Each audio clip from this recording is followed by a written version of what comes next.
Hi hello, ഇന്ന് എൻ്റെ വർക്കിന് സ്പെഷ്യാലിറ്റി ഉണ്ട്. ഞാൻ സൈഡ് ഡ്രൈപ്പിംഗ് മാത്രമല്ല ചെയ്യുന്നത്, ഹെയർ സ്റ്റൈലിംഗ് കൂടെ ഉണ്ട്. ഞങ്ങളവിടെ എത്തിയ സമയത്ത് തന്നെ ഇവർ ഭയങ്കര ടെൻസ്ഡ് ആയിരുന്നു കേട്ടോ. കാരണം വന്നിട്ട് അന്ന് വരേണ്ട മേക്കപ്പ് ആർട്ടിസ്റ്റ്, അതായത് ബ്രൈഡിനും ഈ ബ്രൈഡ് മെയ്ഡിനൊക്കെ മേക്കപ്പും ചെയ്യുന്ന മേക്കപ്പ് ആർട്ടിസ്റ്റ് ഒന്നും എത്തിയില്ല.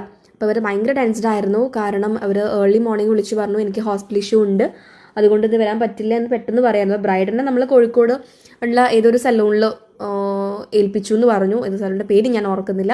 അപ്പം ഇവരുടെ ഹെയറും സാരിയും പിന്നെ ദുപ്പട്ട സെറ്റിങ് എനിക്ക് തന്നെയായിരുന്നു അവർ പറഞ്ഞത്. പക്ഷെ മേക്കപ്പ് ആ മേക്കപ്പ് ആർട്ടിസ്റ്റിനായിരുന്നു. പക്ഷേ ലാസ്റ്റ് വന്നിട്ട് എനിക്ക് ഇവരുടെ പ്രൊഡക്ട്സ് വെച്ചിട്ട് തന്നെ മേക്കപ്പ് ചെയ്യേണ്ടി വന്നു. അപ്പം ഇത് വന്നിട്ട് ബ്രൈഡിൻ്റെ സിസ്റ്റർ ആയിരുന്നു. അപ്പോൾ ഫ്രണ്ടിൽ നമ്മൾ ചെറിയൊരു ബ്രൈഡിങ് ആണ് കൊടുത്തിട്ട് അത് മതി ഓൾറെഡി പറഞ്ഞിട്ടുണ്ടായിരുന്നു. സിമ്പിൾ ഹെയർ സ്റ്റൈൽ മതി എന്ന് പറഞ്ഞിട്ടുണ്ടായിരുന്നു.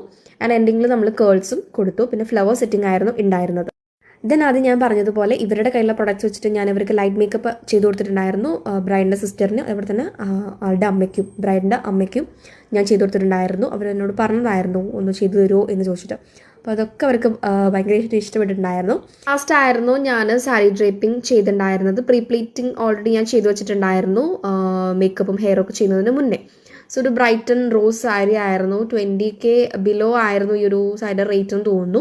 ബ്രൈഡിൻ്റെ മദറിന് വന്നിട്ട് ഫ്ലവർ സെറ്റിംഗ് ഇങ്ങനെ വേണമെന്ന് പറഞ്ഞിട്ടുണ്ടായിരുന്നു. അതായത് 2 ജാസ്മിന് മുന്നോട്ട് നിൽക്കുന്ന രീതിയിൽ.